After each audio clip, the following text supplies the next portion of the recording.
Hello friends, welcome back to my YouTube channel study point. मैं काजल श्रीवास्तव आज आप लोग को पढ़ाऊंगी स्क्वायर। इसके पहले मैं आप लोग को पढ़ाई थी रेक्टेंगल।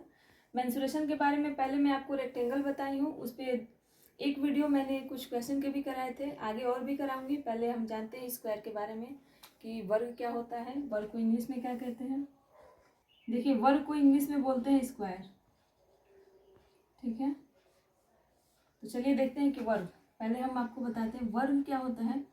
वर्ग एक ऐसा चतुर्भुज होता है जिसके आमने सामने की भुजा क्या होती है, नहीं आमने सामने नहीं, चारों भुजा बराबर होती है। वर्ग एक ऐसा चतुर्भुज होता है जिसकी चारों भुजा समान होती है और चारों कोण जो होता है वो समकोण होता है, यानी 90 डिग्री का होता है। चलिए हम परिभाषा बताते हैं आपको, ठीक है। इसके विकर्ण भी बराबर होते हैं, अभी मैं सब लिखवा दूंगी, पहले अभी बता रही हूँ। वर्ग एक ऐसा चतुर्भुज होता है जिसकी चारों भुजाएं बराबर होती है, वर्ग के विकर्ण आपस में बराबर होते हैं और उसका प्रत्येक कोण समकोण होता है। चलिए देखते हैं परिभाषा क्या है, लिख लीजिए।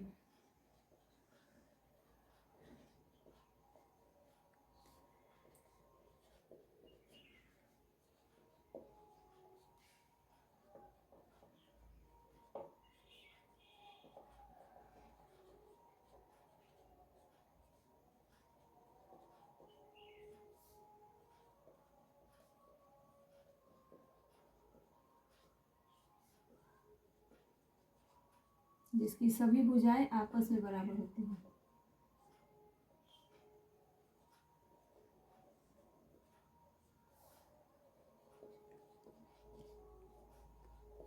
देखिए, जैसे मान लीजिए कि एक वर्ग है,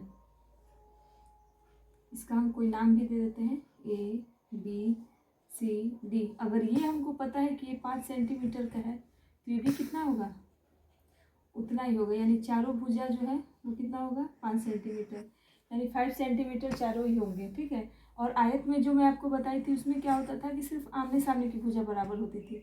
अगर ये 5 सेंटीमीटर था तो ये 5 सेंटीमीटर, अगर ये 10 है तो ये कितना हो जाता था, 10 सेंटीमीटर। और वर्ग में क्या है कि चारों भुजाएं बराबर होती हैं। चलिए देखते हैं कि वर्ग के क्या क्या गुण होते हैं। देखिए, वर्ग की सभी भुजाएं बराबर होती हैं,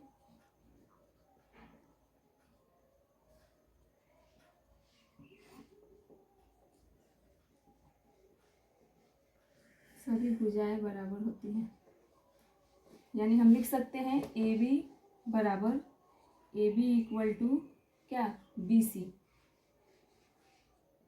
फिर हम क्या लिख सकते हैं, सी डी।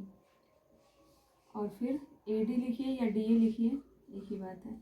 ये क्या है, वर्ग का पहला गुण है। दूसरा जो गुण होता है कि वर्ग का प्रत्येक कोण समकोण होता है, वर्ग का प्रत्येक कोण समकोण होता है, यानी कोण ए हमारा कितना होगा, 90 डिग्री, समकोण यानी 90 अंश, 90 डिग्री। कोण बी बराबर भी वही होगा, कोण सी, कोण डी, ये कितना होगा, 90 डिग्री, ठीक है। और अभी मैं क्या बताइए आपको कि विकर्ण भी बराबर होते हैं, वर्ग के विकर्ण बराबर होते हैं।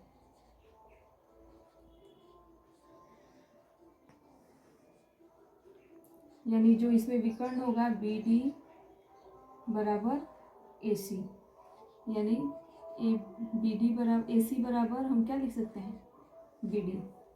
और चौथा जो गुण होता है वो ये है कि विकर्ण एक दूसरे को 90 डिग्री पे समद्विभाजित, यानी एक दूसरे को समद्विभाजित करते हैं। हम लिख दीजिए, वर्ग के विकर्ण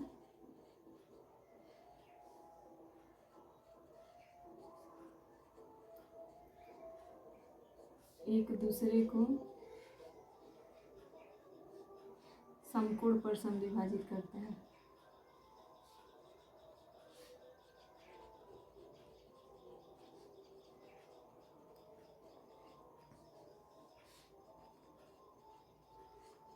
यानी समकोण, यानी जो यहाँ पे एंगल बनेगा, कोण बनेगा, वो कितना होगा, 90 डिग्री।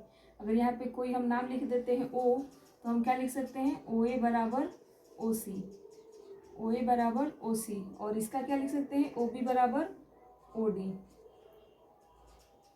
देखिए, इतना समझ में आया आप लोगों को कि वर्ग की सभी भुजाएं बराबर होती हैं। वर्ग का प्रत्येक कोण समकोण होता है। वर्ग के विकर्ण क्या होते हैं? आपस में बराबर होते हैं।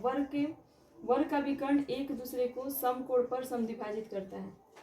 इतना पहले नोट कर लीजिए, फिर मैं आपको इसके फॉर्मूले के बारे में बताती हूँ।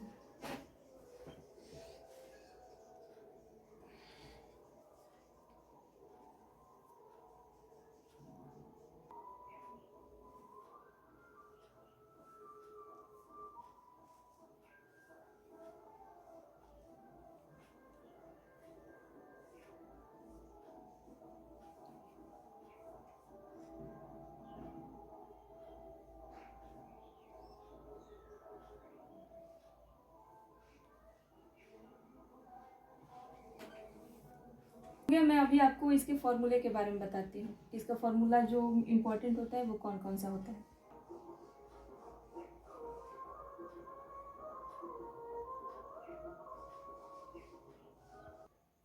देखिए इसका सूत्र क्या होता है। सूत्र यानी इसका फॉर्मूला क्या क्या होता है। देखिए पहले हम देखते हैं वर्ग का क्षेत्रफल। वर्ग का क्षेत्रफल का जो फॉर्मूला होता है वो क्या होता है?